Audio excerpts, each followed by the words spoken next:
right. Well, thanks, Ryan, for taking some time out of your day today to come talk to us. I guess we'll start it off with who is Ryan Webster today?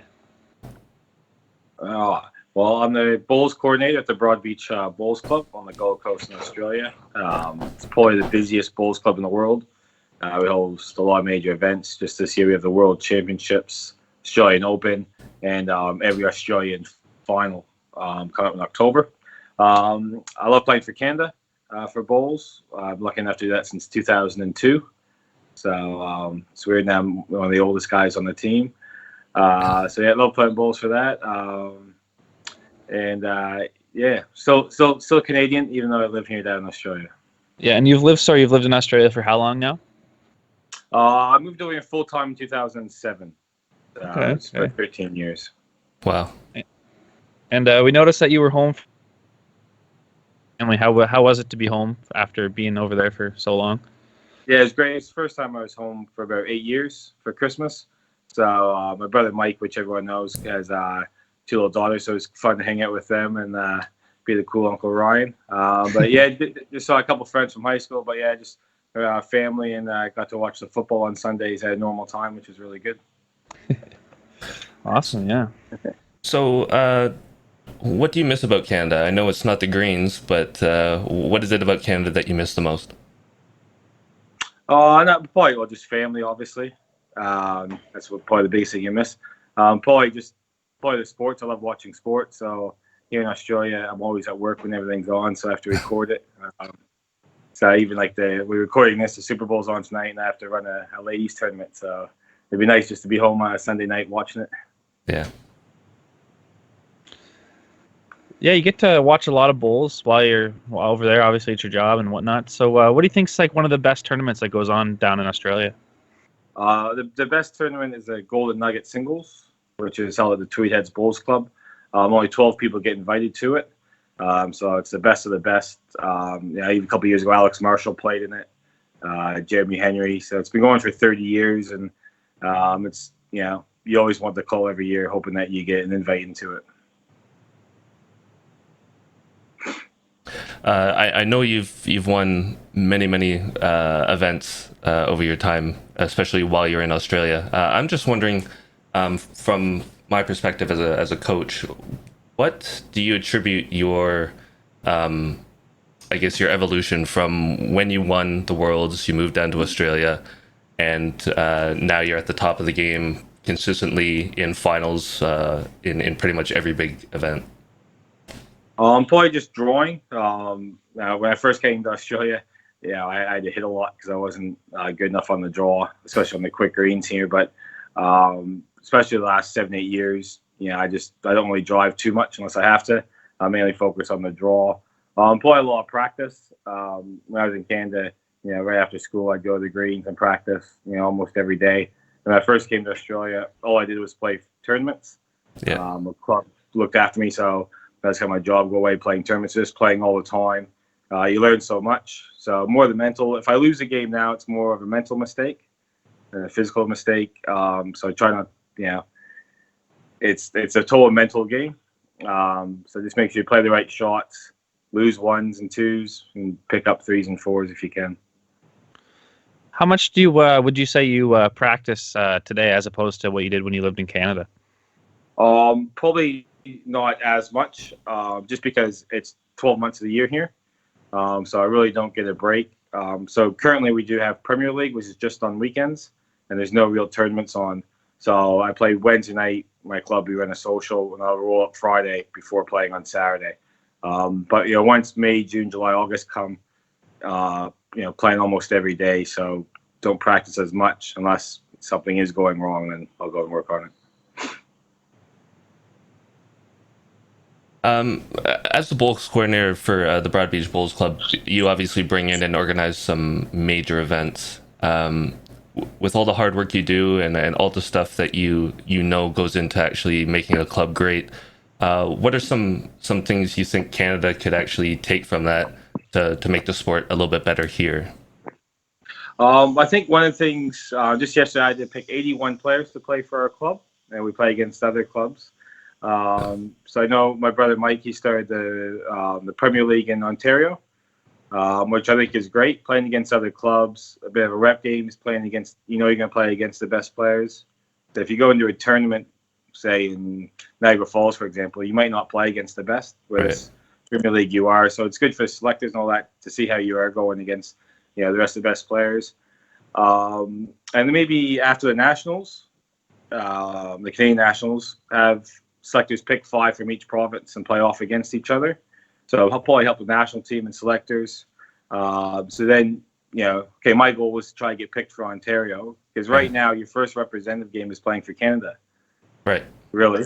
So here you have to get picked for your district and picked for your state and then Australia. So maybe a little more rep games. I know it's a tight schedule, only 4.5 months, but something like that might. Cool. Yeah, I think that's a really good idea, actually, Ryan. How do you go about selecting the 81 players that play for your club? Yeah, so we have Premier League, which is 12 on the top side, and it's 3 rinks of 4, and you add up to 3 rinks. So you have to pick people who are good with 2 bowls. A lot of people might be good at singles or 4 bowls, but you have to be good at 2 bowls. And then we go down to lower division, so everyone's into what division they play pennant in, and pennant is division 1 to 7. And then there's a thing called Summer Nines, which is for brand new bowlers to get into it and play against other clubs. So it's the hardest job in the world being a selector. So and there'll be a Canadian one's probably not the best if you get some nasty phone calls or texts or something like that. But you just have to try to be fair. We all make mistakes. I make mistakes a couple of times. Maybe I should have done that. But as long as you try your best and do what you think is right, that's what you have to do. If you could choose 1 or 2 of the most meaningful wins in your career, I mean, you've had a lot of them. What would they be, and why do they mean so much to you? Probably the World Pairs, obviously. That's the biggest one. I was probably only 19. I probably didn't appreciate it as much then as I do now after I lost a couple of finals. Probably that Golden Nugget singles tournament. I'm the only player to win it twice in a row. And I beat Kelvin Kirkow in one final and Mark Casey in another final. Wow. So to do that was pretty special. And probably the Australian Open singles, just because there was just under 1,000 people entered it, and you have to win 11 or 12 straight games. So those are probably the 3 biggest ones.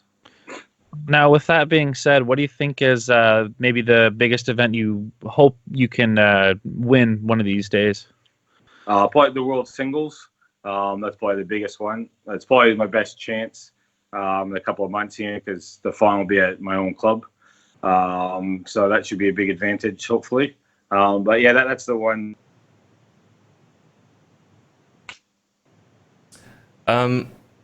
So I just want to do a little rapid fire here. I'll give you 4 names, and if you could just tell me what they mean to you and what they mean to the sport, that'd be great. The first name I'll throw out there is Alex Marshall. Yeah, well, Alex, I think he's undisputed. He's probably the best player ever. He can play on the 18-second greens down here, the 10 seconds, the indoor. Put him in the parking lot and he'll probably still beat everyone. He just plays the big ball, but I've been lucky enough to spend quite a lot of time with him. I played for I won the BPL with him at Moama. He's just the nicest guy in the world, and he talks to everyone. And if you have, someone has to save your life, play a ball, you'd pick Alex Marshall. Peter Bellis. Peter Bellis, I call him God. He was the bowls coordinator at Cabramatta when I was there for 5 years playing, and learned so much off him. He won the world singles, world pairs, world triples, and just the ultimate gentleman, and everyone in the sport respects Pete. Awesome. Terry Scott. Terry, he's the Canadian high performance coach. I have to say nice words for him, because I want to keep getting picked. But Terry's really good. He was with the New Zealand national team before Canada. He played for New Zealand, so he knows what it takes at the highest level. And I think it's really good to have someone not in Canada, because then there's no prejudgments or anything. He sees everyone for the first time, which I think is really good for the program. Awesome. And the final one I'll throw out there is Bob Bester, your dad.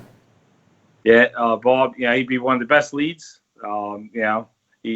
we won 2 Canadian pairs together in a row and Canadian fours. I probably should have played for Canada back when I was still there. Yeah, he was a great lead. But he's still going pretty good. Yeah, I think he made the Canadians with my brother Mike. And he's deadly with that 4th bowl. Final wood. 3 bowls now with the 3 bowl pairs, but yeah. Yeah. So, Ryan, we talked about a lot of good players in that little rapid fire section with Darryl. Who do you think is a good up and coming player that we should be on the lookout for? Well, in Australia, there's a guy called Corey Wedlock, who he's really brilliant. Like, he got in the Australian squad before getting the state squad because they knew he was going to be so good. And last year in Australia, he just won everything. He won that Golden Nugget singles, beat me in the final of a big tournament in Adelaide. In Canada, he's still been around for a while, but still Cameron, the friends. He's really grown a lot as a player the last few years in national events. He's just only going to get better and better playing for Canada. That seems good.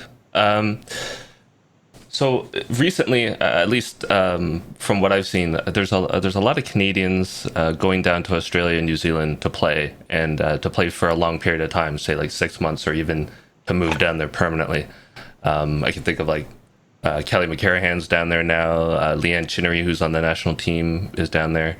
And we have some young people. Eric Gallipo's just gone out to the Perth area to play a bit. And Emma Boyd, both really young players. Going down to Australia and playing under those conditions, what kind of benefit do you think it gives these players going forward?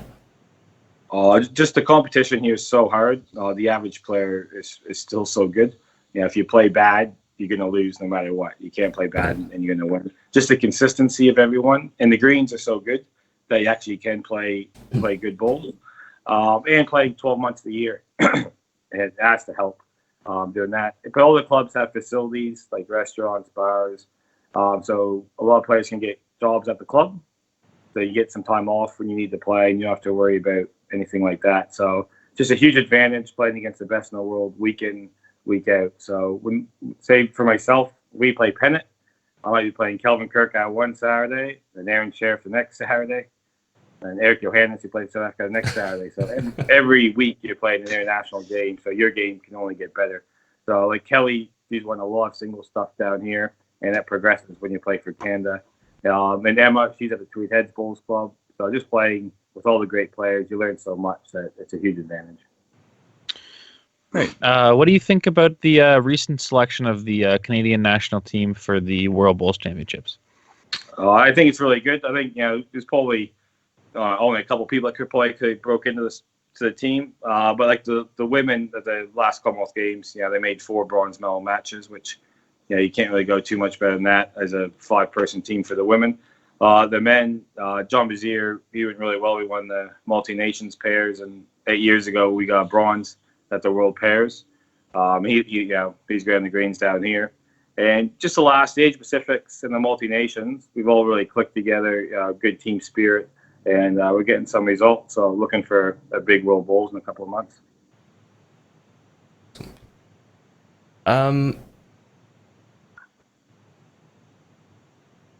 Speaking about some of your family, I guess, Chris and Mike are heading up some initiatives here. You talked about the OPL and how that's kind of going in Ontario.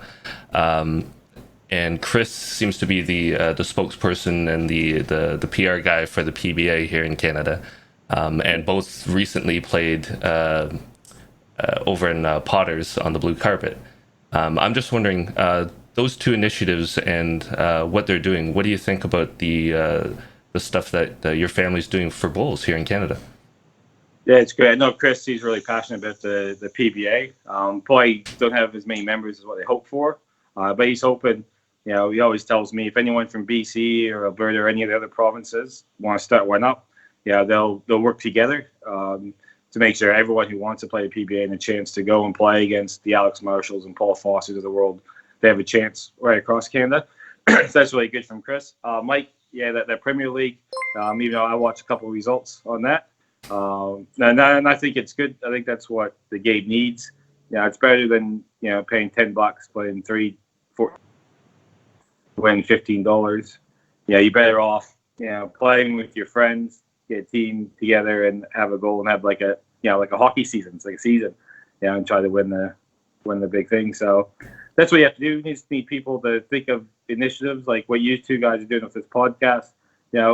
People, a lot of bowlers complain about the game instead of trying to do something themselves to make the game better. So I think that's what they're doing, like what you guys are doing, and I think that's great. Awesome. Any predictions on the Super Bowl today, Ryan? 49ers, and I think they're actually going to throw the ball. So Kittle for MVP, hopefully. Well, I guess we'll have to wait and see on that one. So Ryan, with all the stuff that's going around you, I mean, I know your club is really busy all the time. Is there anything that you want to plug that is coming up in the short time period that Canadians can look out for? Well, after the World Bowls, I run a big singles tournament, $1,000 entry singles tournament. So I get 64 people per $1,000 up, and that's $20,000 first prize. Jeez. It's right before the Australian Open. And just any of the Canadians listening, if you want to play, come down for a great holiday and play against the best, come down to the Australian Open. It's at my club and the surrounding clubs for the next 5 years again. So I know it's in June, so it's a bit of right in the heart of our season in Canada. But if you want to experience the best of bowls, come down here 1 year for the Australian Open. Right on. You got anything else, Darryl? No, I think that's good. Ryan's given us a lot to think about as far as what's going on down there in Australia and what he thinks about Canada. It's great. Absolutely. Well, thanks again for your time today, Ryan. I appreciate it. And best of luck in 2020. Thanks, guys, and good luck with the podcast. Thanks, Ryan. Thank you.